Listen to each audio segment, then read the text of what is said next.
সালাম দিচ্ছি, জবাব দেবেন। সালামের প্রচলন না থাকার কারণে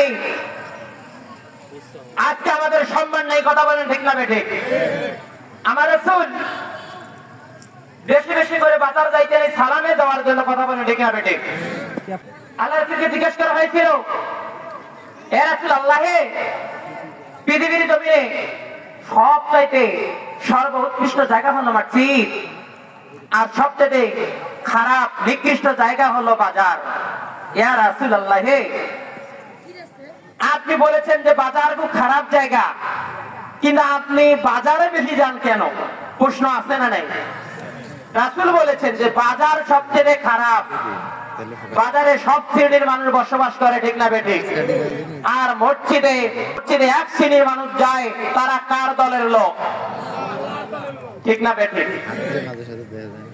তাহলে এই রাসূল বাজারে যাওয়ার একটা উদ্দেশ্য ছিল, সেইটা হলো সালাম বিনিময় করার জন্য। সুবহানাল্লাহ। সালাম দিলে যে ব্যক্তি আগে সালাম দেয় তার মনের মধ্যে কোনো অহংকার নাই, থাকে না। আর রাসূল বলেছে যার অন্তরে অহংকার নাই এই লোকটাই হবে জান্নাতি, ধরে কন্যা সুবহানাল্লাহ। আর যার অন্তরে শস্য পরিমাণ হিংসা আছে, অহংকার আছে, সে যাবে জাহান্নাম, ধরে কন্যা নাউযুবিল্লাহ। অহংকার থাকলে তোমার নামাজ পড়ে লাভ নাই, অহংকার থাকলে তোমার হজ করে লাভ নাই, অহংকার থাকলে তুমি যত বলি পাগড়ি পরো না কেন আল্লাহ দরবারে মুমিন হিসাবে দাঁড়াতে পারবে না, কথা বলেন ঠিক না বেঠিক? কোনো লাভ নেই। বলছেন আমার কথা? আমি আবার সালাম দেবো, জবাব দেবেন। মরুচ ছোট ঝাল আছে না নাই? আমার ভাইয়েরা, যার সম্মান যেখানে তাকে সম্মান দিতে হবে সেখানে, কথা বলেন ঠিক না বেঠিক? আচ্ছা বলেন, আপনাদের এখানে প্রাইমারি স্কুল নেই?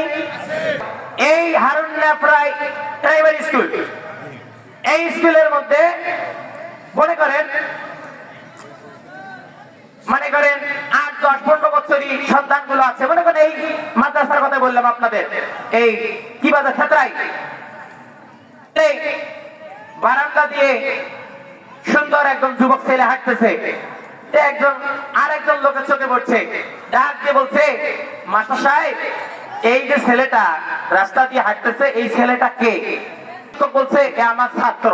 কথা কি বোঝেন ভাই? ওয়াজ বোঝার জিনিস, আর গান হলো শোনার জিনিস।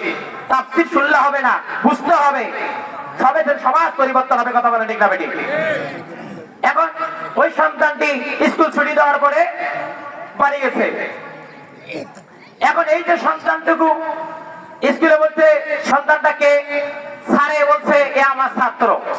স্কুল প্রাইমারি স্কুল মাদ্রাসা ছুটি হওয়ার পরে ওই সন্তানটি বাড়ি গিয়েছে, অর্থাৎ ওই মাস্টারের বাড়িতে। এখন ওই লোকটি আবারও বিকেল বেলা দেখে এই সন্তানটাকে দেখলাম একটু আগে মাদ্রাসায়, মাস্টারকে বললাম সন্তানটাকে, বলছে আমার ছাত্র। এখন বিকেল বেলা দেখতেছি মাস্টারের বাড়িতে, এখন জিজ্ঞাসা করলাম সন্তানটাকে, বলতেছে আমার জামাই। কথা কি বুঝছেন? আমার স্কুল বলছে ছাত্র, এখন বাড়ির জবাব দিচ্ছে আমার জামাই, তার মানে মেয়েকে দিয়ে বিয়ে দিছে। এবারে লোকটি বললেন মাদ্রাসায় জিজ্ঞাসা করলাম, বললেন আমার ছাত্র। একই সন্তান বাড়িতে জিজ্ঞাসা করলাম, বললেন আমার জামাই। কারণটা কি? তখন শিক্ষক বলেছে, বাবা এই সন্তানটি মাদ্রাসা ছুটি হওয়ার আগে ছিল মাদ্রাসায়, যার কারণে সে আমার ছাত্র। এখন মাদ্রাসা ছুটি হওয়ার পরে এসেছে আমার বাড়িতে, এখন আর ছাত্র নেই, সে আমার জামাই। কথা বলেন ঠিক না বেঠিক? কথা কি বুঝছেন? সন্তান যে শ্রেণীর হোক না কেন, ছোট হোক আর বড় হোক, সে আলেম। কথা বলেন ঠিক না বেঠিক? আলেমদের সম্মান করো, আলেমদের কদর করো, তাহলে আল্লাহ তোমার সম্মান বাড়িয়ে দিবে। কথা বলেন ঠিক না বেঠিক?